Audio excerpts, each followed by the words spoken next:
Hello बच्चों and welcome to our channel Mukesh Kashyap myself Vaishali. और बच्चों हमारा चैप्टर चल रहा था रसायन कुछ मूल अवधारणा, जो कि क्लास 11 का चैप्टर है। इसके ऊपर हम 5 वीडियोस ऑलरेडी कवर कर चुके हैं। अगर आपने नहीं देखी हैं तो आप चैनल पर जाकर उन्हें देख सकते हो। तो बच्चों इससे पहले जो हमारी वीडियो थी उसमें हम पढ़ रहे थे रासायनिक संयोजन के कुछ नियम, यानी कि जो रिएक्शंस होती हैं वो किस तरीके से होती हैं, उन्हें पढ़ने के लिए हमें कुछ नियम पढ़ने की ज़रूरत थी, जो कि कितने थे, 5 नियम थे, जिसमें से हम 3 नियमों को पढ़ चुके हैं, जबकि 2 हमारे रह गए थे। मैंने कहा था कि वो हम इस वीडियो में कवर करेंगे। तो बच्चों हम देख लेते हैं अपना अगला नियम।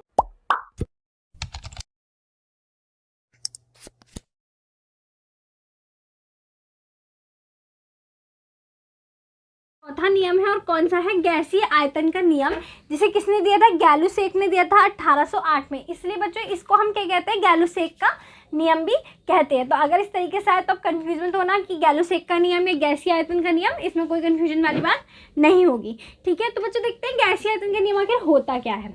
इस नियम के अनुसार जब हम क्या करते हैं, किन्हीं 2 गैसों की आपस में क्रिया कराई जाती है। ये सिर्फ कहाँ पे लागू होता है बच्चों, सिर्फ गैसों पे, ठोस या फिर द्रव अवस्था में लागू नहीं होता है। क्या कहता है कि जब हम किन्हीं 2 गैसों की क्रिया आपस में कराते हैं तो जो उनके आयतन होते हैं, किसके, जिन गैसों की हम क्रिया करा रहे हैं उनके जो आयतन होते हैं उनमें क्या होता है, एक सरल अनुपात होता है। लेकिन उसके लिए कंडीशन होनी चाहिए कि जो हमारे आयतन नापे गए हैं दोनों सेम टेम्परेचर पे हो और सेम प्रेशर पे हो, यानी उनमें ताप और दाब समान होने चाहिए, अलग अलग नहीं होने चाहिए। ठीक है, जैसे कि मैं आपको एक एग्जाम्पल देती हूँ, उससे आप समझ पाओगे।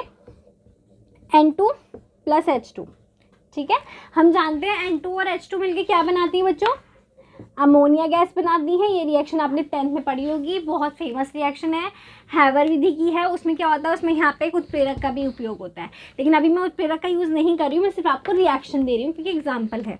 ओके, तो N2 और H2, लेकिन ये रिएक्शन क्या नहीं है, बैलेंस नहीं है। ठीक है, क्या नहीं है, बैलेंस नहीं है। तो यही हमें आयतन के नियम में करना है कि इनके आयतनों को बैलेंस करना। आयतन कहाँ होते हैं, जो हम ये लिखते हैं आगे, इसे ही हम क्या कहते हैं, इन गैसों का ये आयतन है कि एक आयतन इतने, मतलब एक आयतन H2 का लिया या इतने आयतन हमने नाइट्रोजन के लिए। ठीक है, तो हमें इन्हें बैलेंस करना होता है। जब हम इन्हें बैलेंस कर रहे होते हैं तो इनमें क्या होता है, एक सरल अनुपात होना चाहिए। सरल अनुपात मतलब दोनों का अनुपात बिल्कुल इक्वल होना चाहिए जब हम इसे बैलेंस करें। तो बच्चों देखते हैं हम कैसे बैलेंस करते हैं। यहाँ पे हाइड्रोजन कितने हैं, 3 है, और नाइट्रोजन क्या कितने हैं, 2 हैं। तो हम यहाँ पे 2 नाइट्रोजन करके देखें तो हाइड्रोजन कितने हो गए, 3 दूनी 6। ये याद रखना बच्चों, जो आगे होता है नंबर तो उसकी यहाँ वाले से भी मल्टीप्लाई होती है और अंदर वाले से भी मल्टीप्लाई होती है। कितना हो गया, 3 दूनी 6, 6 हाइड्रोजन हो गए। यहाँ कितने, 2। अगर मैं यहाँ पे 3 कर दूँ तो कितने हो जाएंगे, 3 हाइड्रोजन हो जाएंगे। तो बच्चों अगर आप देखो तो यहाँ पे नाइट्रोजन के कितना आयतन है, 1, यहाँ पे कितना है, 3, और बनी अमोनिया कितनी है, 2 आयतन बनी है। यानी बच्चों आप इस तरीके से इसे समझ सकते हो कि अगर हाइड्रोजन कितनी है, 60 ml है। ठीक है, तो ये तिगुनी है ना, ये पूरी 3H2 कितनी है, 60 है। तो अगर आप नाइट्रोजन की बात कर रहे हो, ये इसका आयतन कितना है, 1 है, उसका कितना था, 3। तो यानी नाइट्रोजन का कितना होगा, इसका बटे 3, तो इसका बटे 3 कितना होगा, 20। यानी नाइट्रोजन कितने ml हो गई, 20 ml। यानी जब आप 20 ml नाइट्रोजन लोगे, 60 ml हाइड्रोजन लोगे, तो आपको NH3 कितनी मिलेगी। जब एक कितनी थी, एक आयतन कितना था, 20 ml का, 3 आयतन 60 ml के, तो 2 आयतन कितना होगा, 40 ml का। ठीक है, तो यही हमारा गैसीय आयतन का नियम होता है कि इन सब के आयतनों में क्या होना चाहिए, एक अनुपात होना चाहिए। एक एग्जांपल मैं आपको और देती हूँ, जैसे कि H2 + Cl2, तो इन दोनों को मिलाकर क्या बनेगा हमारा, 2HCl। ठीक है, HCl बनेगा, लेकिन अगर आप बैलेंस करोगे 2 हाइड्रोजन 2 Cl तो क्या हो गया, 2HCl हो गया। यानी अगर आपने 10 ml क्या ली है, हाइड्रोजन गैस ली है, और 10 ही ml क्या ली है, आपने क्लोरीन गैस ली है, तो यहाँ पे HCl कितनी बनेगी, दोनों 10 थी, एक एक ले रहे थे तो 10 थी, डबल हो जाएगी तो 20 ml। यानी हाइड्रोजन क्लोराइड कितनी बनेगी हमारी, 20 ml बनेगी। तो यह हमारा गैसीय आयतन का नियम होता है कि जब हम किन्हीं 2 गैसों की आपस में क्रिया करते हैं तो क्या होता है, उनके आयतनों में सरल अनुपात होना चाहिए।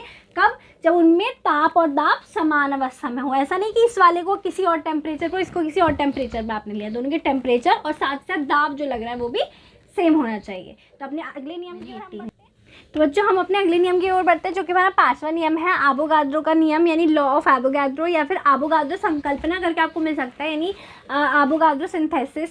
तो कौन से सन में इन्वेंट हुआ था ये, 1811 में। ठीक है, और किसने किया था, एवोगाड्रो ने किया था। ठीक है। तो बच्चों इस नियम में क्या है, ये नियम क्या कहता है, ये नियम कहता है कि जब हम समान ताप और दाब पर, ठीक है, समान ताप यानी टेम्परेचर और प्रेशर, जो टेम्परेचर प्रेशर लग रहा है, जब वो सेम हो तो जो हमारे पास गैसें होती हैं उनके अंदर परमाणुओं की संख्या समान होती है, ठीक है। उन गैसों के आयतनों में परमाणुओं की संख्या समान होती है, ठीक है। अगर आयतन भी हमने समान लिए हैं तो, ठीक है, ये बात होती है कि क्या होती है उनमें, चाहे गैसें कैसी हो, विभिन्न हो, लेकिन उनमें क्या होती है, परमाणुओं की संख्या समान होती है। तो मैं आपको एक एग्जांपल देती हूँ, आप इसे एकदम समझ जाओगे। आप सपोज करो कि ये क्या है, ये एक 100 ml का जार है, ठीक है। कितने ml का है, 100 ml का जार है, ठीक है। एक बिल्कुल ऐसा ही एक और जार हमने ले लिया 100 ml का। इस वाले में हमने भरी ऑक्सीजन गैस और इस वाले में हम कौन सी गैस भरते हैं, हाइड्रोजन गैस भरते हैं, ठीक है। तो अब हम क्या करते हैं, इसके अंदर आयतन हमारा फिक्स है, गैसें हमारी अलग अलग है। अब हम क्या करते हैं, इसके अंदर गैसों को हमने भर दिया है और इसमें टेम्परेचर यानी ताप और प्रेशर यानी दाब, इन दोनों को हम स्थिर रखते हैं। स्थिर यानी कि कांस्टेंट रखते हैं, यानी इसमें भी टेम्परेचर, जैसे इसका टेम्परेचर कितना है 20 डिग्री सेल्सियस है, तो इसमें भी टेम्परेचर कितना है 20 डिग्री सेल्सियस है। इसमें दाब कितना लगा रहे हैं हम, अगर इसमें हम दाब लगा रहे हैं 40 एटमॉस्फेयर ATM का, ठीक है, ATM यानी एटमॉस्फेयर, और इसमें भी क्या कर रहे हैं 40 एटमॉस्फेयर का दाब लगा रहे हैं। तो बच्चों भले से ये दोनों गैसें कैसी हैं, अलग अलग हैं, लेकिन इनके अंदर क्या होगी, जो परमाणु होंगे इन गैसों के, उनकी संख्या कैसी होगी, समान होगी। जैसे अगर हमने कहा कि इसके अंदर 20 मोल परमाणु है, तो इसके अंदर भी कितने होंगे, 20 मोल ही परमाणु होंगे, यानी कितने होंगे उसके अंदर, ही सेम होगी, दोनों की संख्या बिल्कुल एक सी होगी। यानी कि अगर ताप और दाब को आप समान रखो और दोनों गैसों के आयतन भी समान हो, तो भले से वो गैसें भिन्न भिन्न हो, चाहे आप यहाँ पे क्या करो, आप हाइड्रोजन हटाओ, आप नाइट्रोजन ले लो और उसमें यही सब सेम रखो, तब भी क्या होगी, दोनों के जो परमाणु होंगे उनकी संख्या बिल्कुल समान होने वाली है। यानी अगर इसके अंदर कितने, इसके अंदर अगर 6000 परमाणु हो तो इसके अंदर भी 6000 परमाणु होने वाले हैं। इस तरीके से आप समझ सकते हो। और बच्चों एक और बात, एवोगाड्रो एक संख्या होती है जिसके बारे में आपने सुना होगा। अगर आपने सुना है और आप जानते हो वो संख्या क्या होती है, तो आप कमेंट बॉक्स में कमेंट करके वो संख्या आप मेरे को बताना, ठीक है। जो भी बताएगा उसका अगले वीडियो में हम नाम लेंगे, ओके। तो अगर आपको नहीं पता होगा तो फिर मैं आपको नेक्स्ट वीडियो में वो बता दूँगी, ठीक है।